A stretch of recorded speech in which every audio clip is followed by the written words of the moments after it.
I am Tanishka, and today I am here to take you all on a journey with me.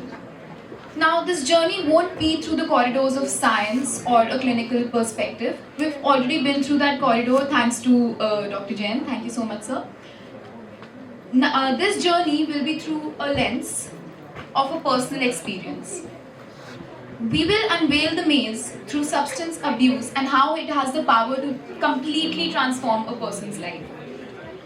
So, I have a friend, a very close friend. We have laughed together, we have been through various challenges, we have basically been through thick and thin, we have basically grown up together.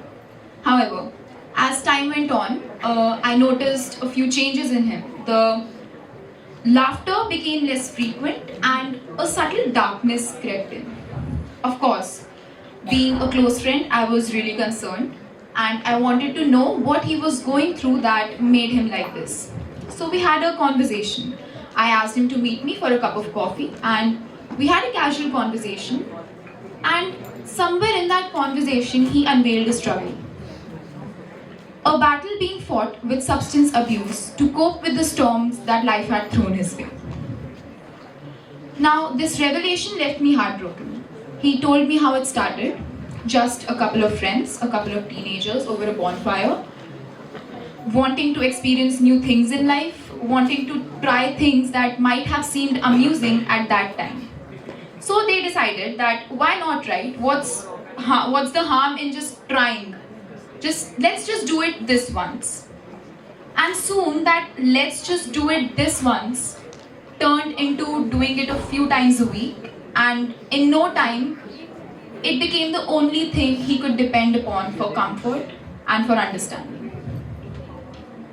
Now often at such a young age, we tend to have struggles and complications that we think no one would understand. There are some things we can't talk to our family about, whereas there are a lot of things we can't even talk to our friends about. And hence we turn to substances for understanding, comfort, and acceptance. Now, and it is how it always starts. Just some friends wanting to have some fun, and well, substances have this pull in them. Once you do them, it's like you can't stop. And they start taking control over your life. They start taking control over all of you, over the whole of you, and you are stuck. It suddenly, you won't even realize when it becomes the only thing that you can go to, you can depend upon for happiness. Now, what we don't realize is that for those few moments of happiness, we are putting so much at stake. We are risking so much, be it our physical health or our mental health, which are the two things that directly impact so many important parts of our life. Our relationship with our friends, our relationship with our family, our relationship with our partner, our academic and professional life. We are stuck in a loop. We tend to go to substances for survival, and everything else becomes secondary. They become primary and everything else in life becomes secondary. Now, let's shift the focus for a moment. Are there any of you who have ever experienced or been in such a scenario with a close one or with a close friend? You can raise your hands.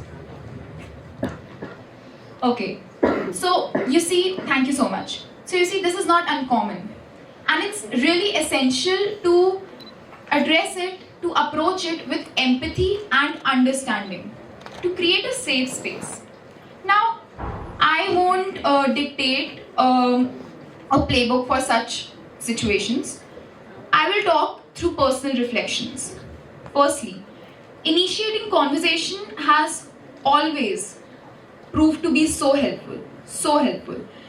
I remember when I got to know about my friend's struggles, we talked, and I asked him just a simple question. That why do you think you need to depend upon substances for comfort, for understanding? Okay, I made him feel like that. I wanted to make him feel like he had someone to talk to. If he wanted understanding, if he wanted to be accepted, then he can come to me. He can have a safe place. He can have his person. He can go to his family for help, they'll be more than happy to help. So you need to be a pillar of support for your friend. You need to create a safe space where they feel free to share their struggles without the fear of being judged or the fear of condemnation.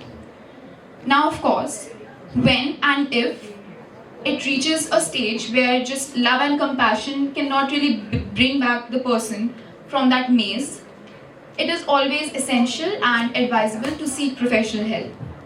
Now, fortunately, my friend shared his struggles to us at a very early stage, and it was easy to free him from that foundation of depending upon substances for survival and that loop you are stuck in, that darkness you are stuck in. However, sometimes people delve so deep into this hole that it's almost next to impossible to bring them back without taking help from the various resources present over the internet and in the outer world. So, to conclude, substance abuse is not confined to textbooks and statistics. It is the reality. It can actually affect the lives of people who are close to us, even our lives. And it is extremely important to extend a helping hand to those who need it and to approach it with empathy and compassion. So thank you so much for being such great listeners and for embarking with me on this journey. Let's continue being compassionate friends and allies. Thank you so much.